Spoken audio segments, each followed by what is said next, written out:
नमस्कार, स्वागत है आपका द न्यूज पर। मैं हूं आपके साथ शिप्रा सैनी। राहुल गांधी, शशि थरूर से लेकर असदुद्दीन ओवैसी समेत कई विपक्ष के नेताओं ने गंभीर आरोप लगाया है कि एप्पल ने अलर्ट किया है कि सरकार हमारे फोन और ईमेल को हैक करने की कोशिश कर रही है, जिसके बाद इस पूरे मामले को लेकर राजनीतिक बवाल शुरू हो गया और ये बवाल एप्पल के स्पष्टीकरण के बाद भी थमता नजर नहीं आ रहा है। अब बीजेपी ने इस पूरे मामले को लेकर विपक्ष पर पलटवार किया है और इस पूरे मामले का कनेक्शन जॉर्ज सोरोस से निकाला है। जी हां, गौरव भाटिया जो कि बीजेपी के प्रवक्ता हैं, उनकी तरफ से बाकायदा पोस्ट किया गया है और ये कहा गया है कि दरअसल ये जो मैसेज है जो विपक्षी नेताओं को आया है वो एप्पल की तरफ से नहीं किया गया है, बल्कि जॉर्ज सोरोस से जुड़े एक एनजीओ की ओर से किया गया है। और यही वजह है कि राहुल गांधी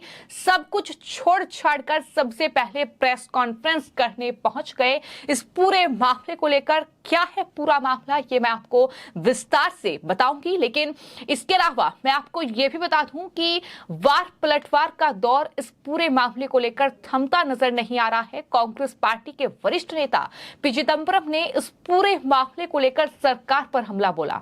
पी चिदंबरम ने सवाल किया कि विपक्षी नेताओं के फोन से जासूसी करने में आखिर किसकी दिलचस्पी होगी, जिसके बाद बीजेपी ने पी चिदंबरम के इस बयान पर पलटवार किया है और अमित मालवीय ने जवाब देते हुए ये लिखा कि जब पूर्व वित्त मंत्री प्रणब मुखर्जी के कार्यालय में चोरी हुई थी तब आप गृह मंत्री थे, क्या इससे खतरे की घंटी बजती है श्रीमान चिदंबरम? ये सवाल उनकी तरफ से पूछा गया है क्योंकि लगातार विपक्ष के कई लीडर, जिसमें राहुल गांधी हैं, अखिलेश यादव, शशि थरूर, इसके अलावा महुआ मोइत्रा, असदुद्दीन ओवैसी से लेकर कई और बड़े लीडर हैं जो ये आरोप लगा रहे हैं कि उनके फोन पर ईमेल के जरिए एक मैसेज आया है और ये उनका कहना है कि एप्पल की तरफ से ये अलर्ट मिला है कि जो कि स्टेट स्पॉन्सर्ड अटैक हो सकता है।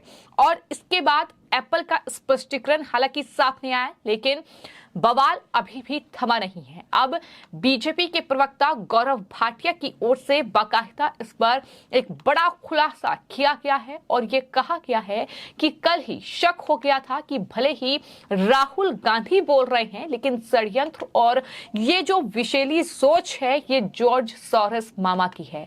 आज सच हो गया। कुछ एप्पल उपयोगकर्ताओं को जो सुरक्षा संबंधी खतरे वाले संदेश मिल रहे हैं, अब सामने आ रहा है कि वो एप्पल की ओर से नहीं बल्कि जो जॉर्ज सोरोस से जुड़े एक एनजीओ हैं उसकी ओर से ये मैसेज किया गया है। सवाल ये उठता है कि एक बाहरी एजेंसी सिस्टम के माध्यम से ऐसे प्रामाणिक दिखने वाले संदेश भेजने में आखिर सक्षम कैसे है, ये सवाल बीजेपी की ओर से उठाया गया है। साथ ही पूछा गया है कि क्या राहुल गांधी और तमाम नेता जो बेबुनियाद आरोप लगा रहे थे आज वो देश से माफी मांगेंगे, यानी बीजेपी ने अब इस पूरे मामले को लेकर उल्टा विपक्ष से ही माफी की मांग की है, क्योंकि उनका ये आरोप है कि ये एक बड़ी साजिश के तहत सिर्फ विपक्ष के ही लीडर्स के आईफोन में ये मैसेज भेजा गया है और ये मैसेज जो है वो एप्पल की तरफ से अलर्ट नहीं भेजा गया है बल्कि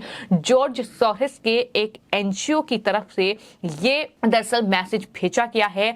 वहीं आपको ये बता दें कि बीजेपी के जो आईटी सेल हेड हैं अमित मालवीय, उन्होंने बाकायदा ट्वीट किया है और ये लिखा है कि एप्पल अलर्ट का जॉर्ज सोरोस कनेक्शन जो है वो सामने आया है और उन्होंने बाकायदा एक ट्वीट को रिट्वीट करते हुए ये लिखा कि ये कथित तौर पर सिर्फ विपक्षी नेताओं को एप्पल से मिले अलर्ट का जॉर्ज सोरोस द्वारा फेडेड एक्सेस नाउ से कनेक्शन दिखाता है। इसमें कोई आश्चर्य की बात नहीं है कि राहुल गांधी सब कुछ छोड़ छाड़कर प्रेस कॉन्फ्रेंस करने के लिए दौड़ पड़े और ये एक तरीके से साजिश है, ये बीजेपी का आरोप है। अगर आप इस पूरे मामले को समझेंगे और जानेंगे तो ये दरअसल देख पाएंगे कि किस तरीके से विपक्षी जो नेता हैं जो इस पूरे मामले को लेकर सरकार पर आरोप लगा रहे हैं। राहुल गांधी ने तो प्रेस कॉन्फ्रेंस करके बाकायदा अडानी तक आरोप लगा दिए हैं, अडानी को उन्होंने घेरा है। लेकिन विपक्ष के लीडर्स लगातार ये कह रहे हैं कि सिर्फ ये जो अलर्ट मैसेज है ये विपक्ष के लीडर्स के फोन में ही क्यों आया है।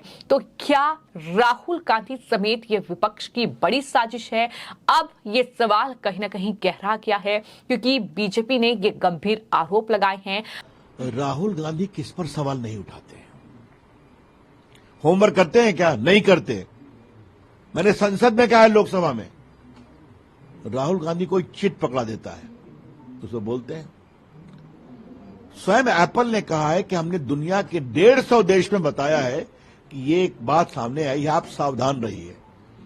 150 देश में ये सूचना गई है। राहुल जी आपको गई तो क्यों परेशान है? अगर आप बहुत परेशान है तो एफआईआर कर दीजिए। लेकिन राहुल गांधी यही है कि जब पेगासिस का मामला हुआ था ये इतना चिल्लाए थे, सुप्रीम कोर्ट ने जो कमेटी बनाई थी, कहा जिनको लगता है कि उनके फोन में पेगासिस है वो अपना फोन जमा कर दें, तो हिम्मत तो नहीं हुई। तब राहुल गांधी जी रोज नई नई बात करते हैं, छोड़ दीजिए। कितना उनको हम गंभीरता से लें और कितना देश लें ये चर्चा बाद में करेंगे। हालांकि मैं आपको ये भी बता दूं कि दरअसल इस पूरे मामले को लेकर एक बड़ी जानकारी सामने आई है।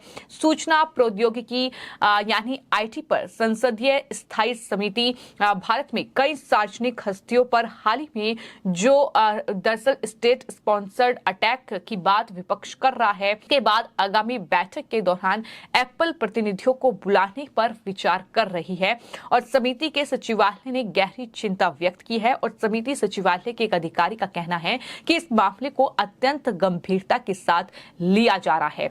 तो इस पूरे मामले को लेकर सरकार भी गंभीर है जाहिर तौर पर और ये लगातार जो मंत्री हैं केंद्रीय मंत्री अश्विनी वैष्णव उनकी तरफ से बाकायदा प्रेस कॉन्फ्रेंस की गई थी और उन्होंने ये कहा था कि वो सभी नागरिकों की गोपनीयता और सुरक्षा की रक्षा करने की अपनी भूमिका को लेकर बेहद गंभीर है और इस बारे में एक डिटेल में जांच करने के आदेश दिए गए हैं। तो इस पूरे मामले को लेकर सरकार स्पष्टीकरण दे चुकी है। एप्पल ने पूरे मामले को लेकर स्पष्टीकरण दिया है और ये कहा है कि कंपनी किसी भी तरह के स्टेट स्पॉन्सर्ड अटैक की जानकारी मुहैया नहीं कराती है। साथ ही साथ ये भी कहा गया कि अलार्म अलर्ट की सूचना गलत भी हो सकती है और ये स्टेट स्पॉन्सर्ड अटैक बहुत अच्छी तरह से वित्त पोषित होते हैं। तो ऐसे में अब लगातार जॉर्ज सोरोस के एनजीओ का कनेक्शन इस पूरे मामले में सामने आ रहा है जिसका खुलासा बीजेपी की ओर से किया गया है और हम सब जानते हैं कि किस तरीके से जॉर्ज सोरोस जो है वो एक अमेरिकी अरबपति है जो पीएम मोदी के बड़े आलोचक हैं और राहुल गांधी के वो कहीं ना कहीं बेहद करीबी हैं। वो भारत के मुद्दों पर दखल देकर मोदी सरकार को घेरते रहे हैं। राहुल गांधी के साथ उनका एक खास कनेक्शन है जिसको लेकर वो लगातार सुर्खियों में रहे हैं और चाहे राहुल गांधी का अमेरिका का दौरा हो वो लगातार इस बात को लेकर भी सुर्खियों में रहे हैं कि राहुल गांधी ने जॉर्ज सोरोस से मुलाकात की थी। यानी भारत के खिलाफ किस तरीके से साजिश रचनी है ये जॉर्ज सोरोस का काम है और जाहिर तौर पर पीएम मोदी और अडानी को लेकर जॉर्ज सोरोस भी बयानबाजी कर चुके हैं। तो ऐसे में जब अडानी का मामला सामने आया था तो जॉर्ज सोरोस का बयान आया था और अब राहुल गांधी का प्रेस कॉन्फ्रेंस करना और उस प्रेस कॉन्फ्रेंस में ये कहना कि दरअसल सरकार का तोता अडानी है, इस तरीके के आरोप लगाना, ये कनेक्शन कहीं ना कहीं जिस पर शक लगातार गहरा रहा है, साजिश की बू आ रही है और यही वजह है कि ये पूरा मामला अब बढ़ते दिन के साथ बेहद गंभीर होता नजर आ रहा है। क्या ये विपक्षी नेताओं की या विपक्ष के इन तमाम दलों की एक बड़ी साजिश है सरकार के खिलाफ? जाहिर तौर पर 2024 में लोकसभा चुनाव है, इससे पहले 5 राज्यों में विधानसभा चुनाव है और एक एक राज्य का चुनाव बेहद महत्वपूर्ण है। तो ऐसे में सरकार को मात देने के लिए सरकार को किस तरीके से हराया जाए, इसको लेकर नई नई रणनीति तैयार की जा रही है। और क्या विपक्ष की ये एक बड़ी साजिश है? हालांकि ये जांच का विषय है और जाहिर तौर पर इस पूरे मामले को लेकर सरकार गंभीर है। एप्पल के प्रतिनिधियों की एक बैठक हो सकती है, इस तरीके की जानकारी सामने आई है। लेकिन फिलहाल जॉर्ज सोरोस का जो कनेक्शन का खुलासा बीजेपी ने किया है, उसको लेकर आगे क्या खुलासा होगा, आगे क्या जो है इस पूरे मामले में जांच होगी, ये देखने वाली बात होगी। लेकिन फिलहाल कहीं ना कहीं जिस तरीके से इस पूरे मामले में एक के बाद एक खुलासा हो रहा है, अब बीजेपी की ये मांग है कि कांग्रेस समेत ये तमाम विपक्षी दलों के नेता जिन्होंने ये आरोप लगाया है कि दरअसल एप्पल की तरफ से उन्हें एक अलर्ट मैसेज मिला है और ये कहा जा रहा है कि दरअसल हमारे फोन और ईमेल को हैक करने की कोशिश हो रही है, तो इसको लेकर क्या विपक्ष माफी मांगेगा, ये भी देखना होगा। फिलहाल आपकी इस पूरे मामले को लेकर क्या राय है, हमें कमेंट बॉक्स में जरूर लिखें। धन्यवाद।